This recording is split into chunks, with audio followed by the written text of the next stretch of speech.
मीमांसा दर्शनम अथ तृतीय अध्याय। प्रसंग।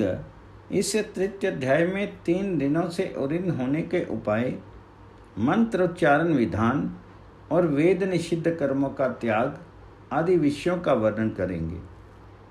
मानव तीनों ऋणों से उरीन कैसे होता है इसे कहते हैं। ब्राह्मण उत्पन्न होकर के सोमयज्ञ, विद्या, ब्रह्मचर्य, संतान उत्पत्ति, इन 3 ऋणों से युक्त होता है। यज्ञ, ब्रह्मचर्य और संतान। इसलिए यज्ञ से भौतिक देवताओं का, ब्रह्मचर्य से ऋषियों का और सुसंतान से पितृ ऋण से उरीन होता है। ऋणों से मुक्त होना सबके लिए अनिवार्य है। सुख, शांति और मोक्ष इच्छुक को इनके होते हुए मोक्ष प्राप्त करना दुर्लभ है। यज्ञ आदि शुभ कर्मी में देवता शब्द से मुख्य ईश्वर का ही ग्रहण करना चाहिए। इसके स्थान पर अन्य किसी की प्रधानता मानना वेद विरुद्ध है। जैसे वेद में कहा है, उस ईश्वर के समान ना है, ना हुआ, ना होगा, इसलिए उसी का ही ग्रहण करना चाहिए।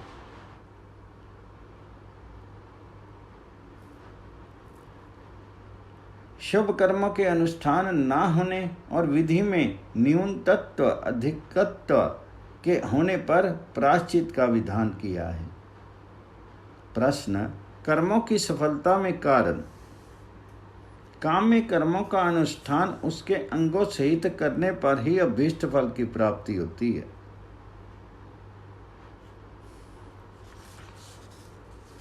जैसा कि न्याय दर्शन में भी कहा है, कर्म, कर्ता और साधन, इनके पूर्ण योग पर ही फल प्राप्त होता है। एक में भी कमी आई तो भी फल प्राप्त नहीं होता।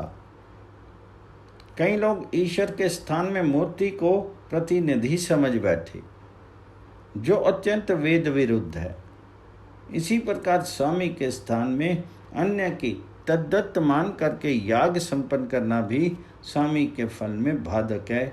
हाँ, बहुत ही बाधा कोई उपस्थित हो गई है तो यज्ञ संपन्न तद्दत्त बनाकर किया जा सकता है।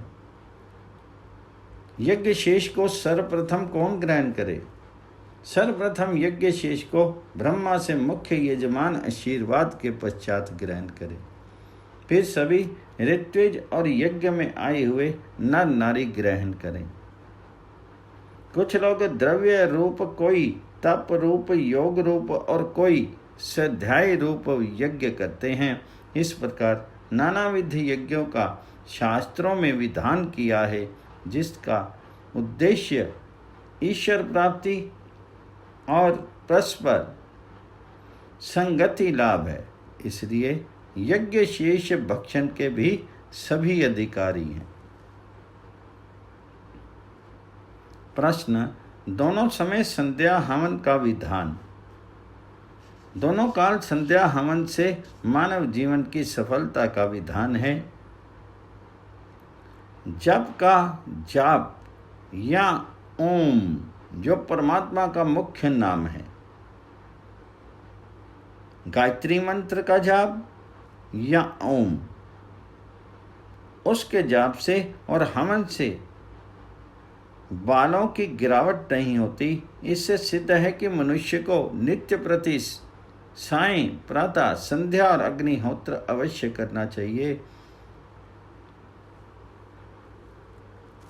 जो दोनों समय यज्ञ करते हैं वे धन धान्य से भरपूर हो जाते हैं। हम प्रातः सायं नम्रता पूर्वक ईश्वर की स्तुति, प्रार्थना और उपासना करें, जिससे आत्म बल की प्राप्ति हो। प्रश्न। विश्वजीत यज्ञ का अधिकारी कौन होता है?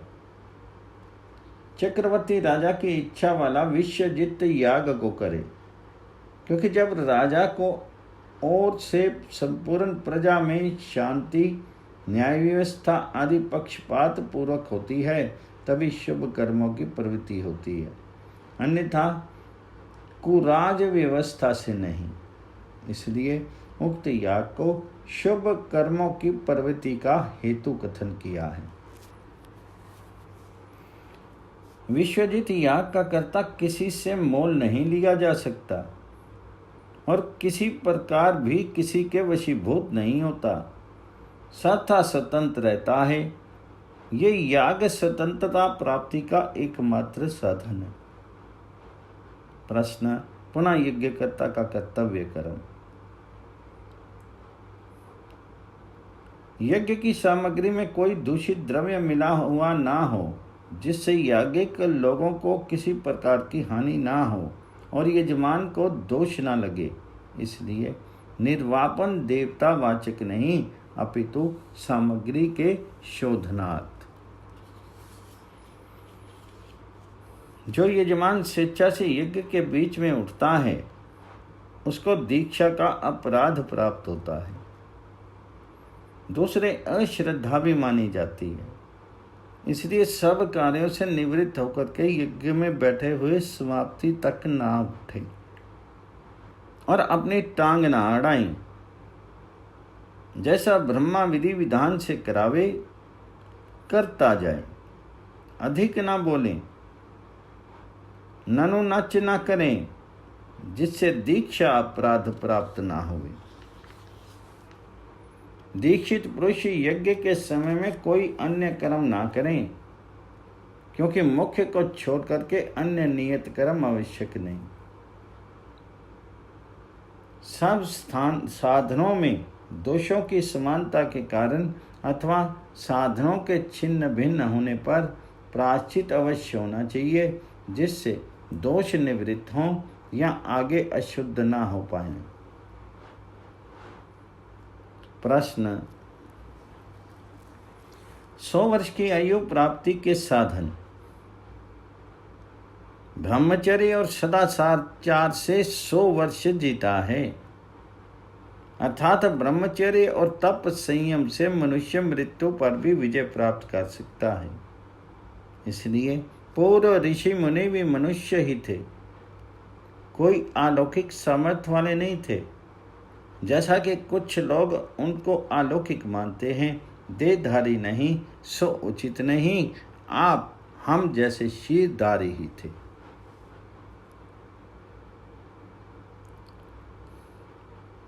पश्येम शरद शतम जीवेम शरद शतम इत्यादि मंत्रों से भी 100 और अधिक से अधिक 300 वर्ष की आयु हो सकती है। पौराणिक जैन आदि मंतव्य के अनुसार 1000 10,000 वर्ष की आयु कदापि नहीं हो सकती। अभौतिक लोगों में अध्ययन अध्यापन का सामर्थ्य नहीं होता और देव शब्द सूर्य आदि के लिए भी प्रयुक्त है, और उत्तम श्रेष्ठ गुणों से युक्त को भी देव शब्द का प्रयोग आता है। मनु धर्म शास्त्र में जो अध्ययन अध्यापन का संबंध कथन किया है वह चेतनों का है, जड़ का नहीं। कुल परंपरा पूर्वक वेद अध्ययन का विधान। कार्षजिनी आचार्य ये मानते हैं कि जो दिव्य सहस्त्र वर्ष अध्ययन अध्यापन लिखा है वह एक कुल का है, क्योंकि एक पुरुष में सहस्त्र वर्षों तक भौतिक शरीर धारण किए रहना असंभव और वेद विरुद्ध है। जिन वाक्यों में सहस्त्र और संवत्सर का आयु लिखा है वहां इन शब्दों से दिन का ग्रहण करना चाहिए, वर्ष नहीं। इस व्यवस्था से आयु विधायक वेद शास्त्र से कोई विरोध नहीं आता और ना कोई असंभवता रूपी दोष आता है। प्रश्न, ब्रह्मचर्य आश्रम वाले के लिए अनाहित अग्नि में यज्ञ का विधान।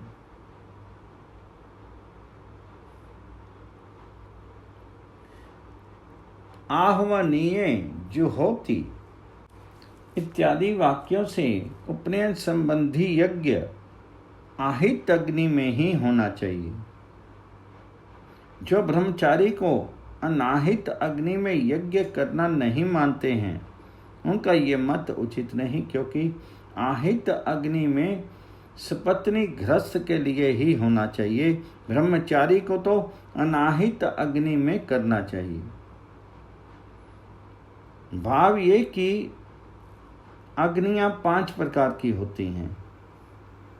ब्रह्मचर्य अग्नि, दक्षिणाग्नि ब्रह्मचारियों से संबंधित है,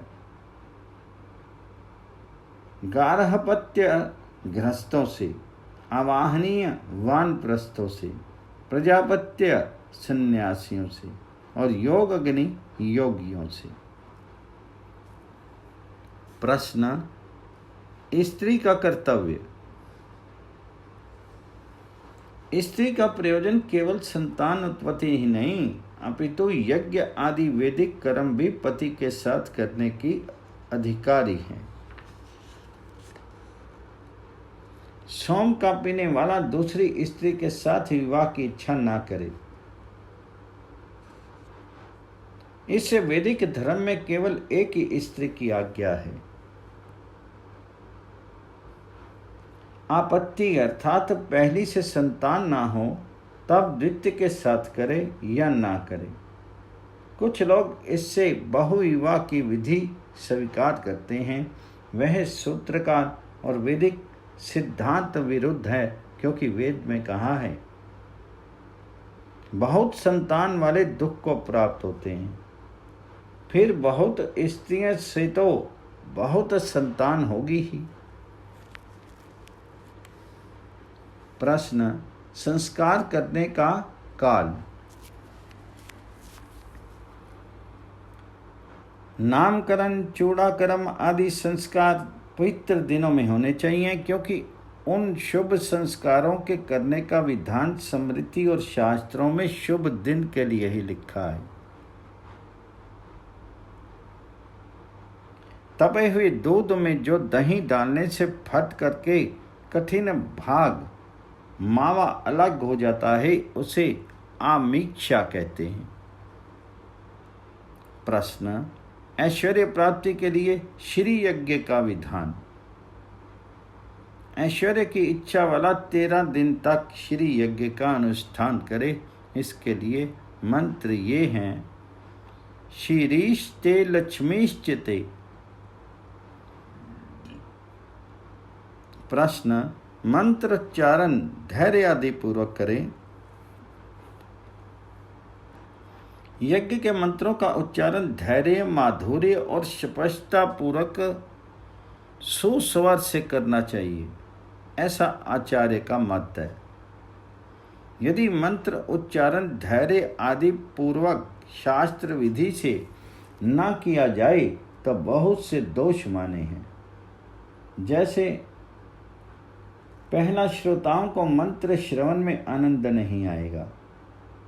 दूसरा, मंत्रों का दीर्घ प्लुत का उच्चारण ठीक ठीक न होने से अर्थ का अनर्थ रूप दोष प्राप्त होगा। जैसे गायती को गईती उच्चारण से क्रिया में अशुद्धता होने से गाने वाला अर्थ का प्रकाश नहीं करेगा।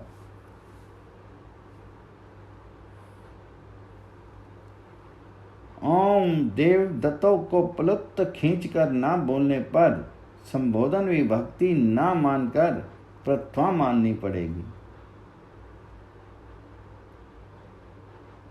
दूरा धधुते जो अभीष्ट प्रयोजन का साधक नहीं होगा। मंत्रों में अशुद्धता बहुत होगी, इसलिए वर्णोच्चारण शिक्षा में लिखा है शुद्ध पठन पाठन से वेदों की रक्षा।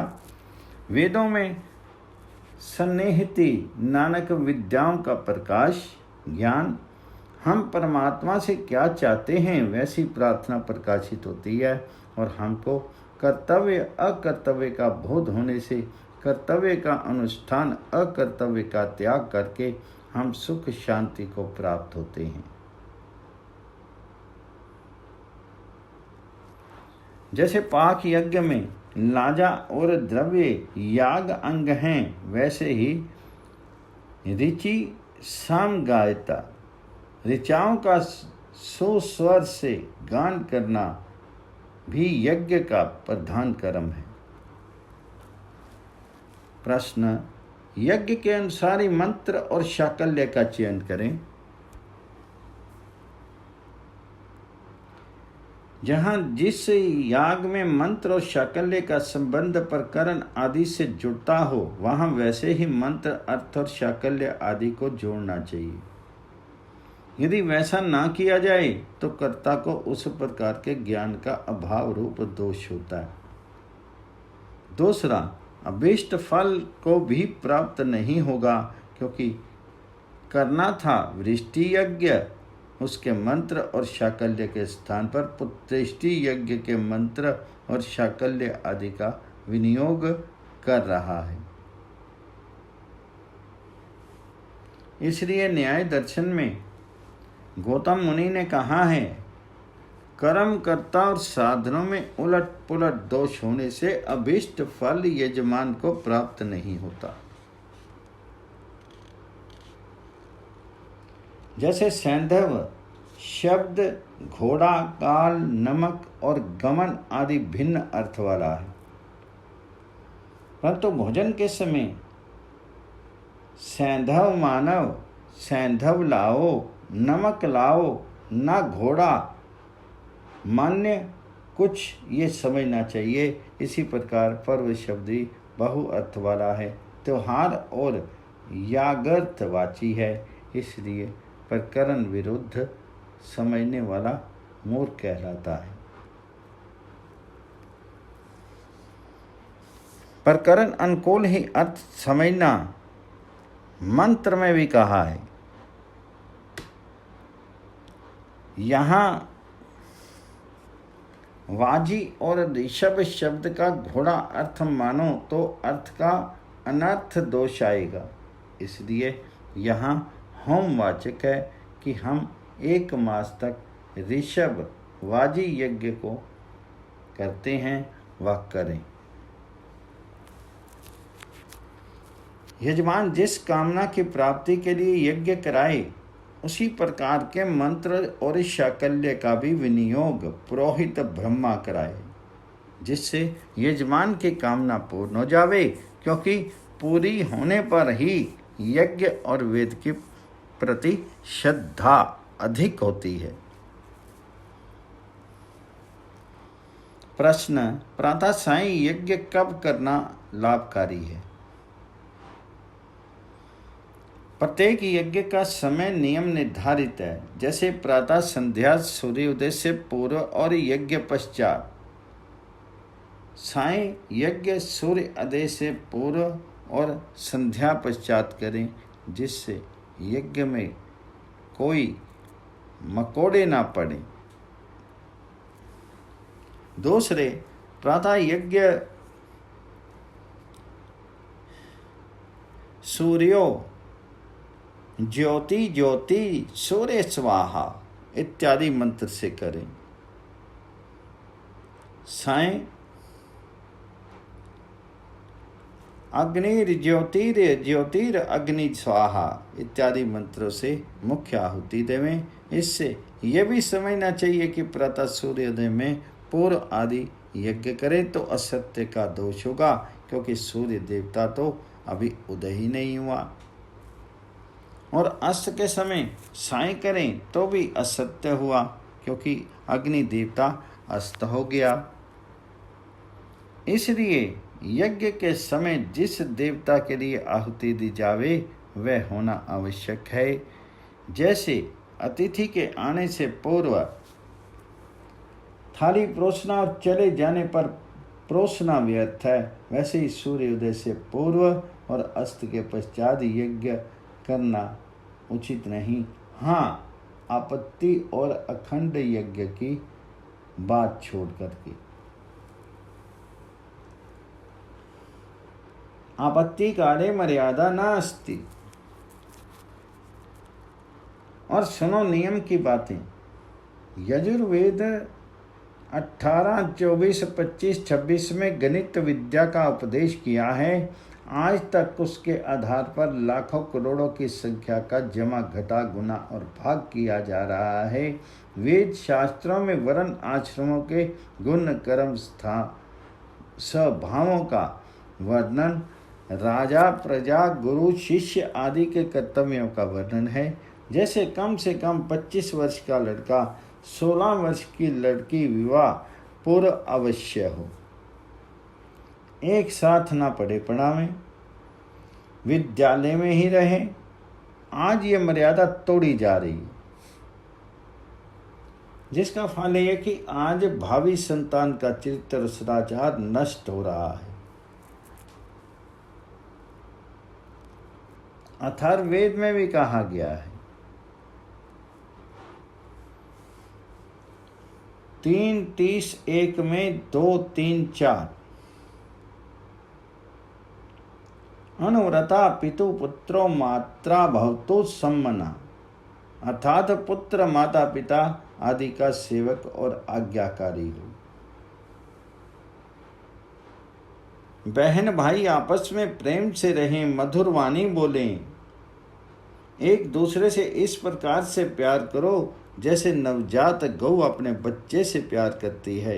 एक दूसरे के सुख दुख को अपना समझो। ऋग्वेद में कहा है,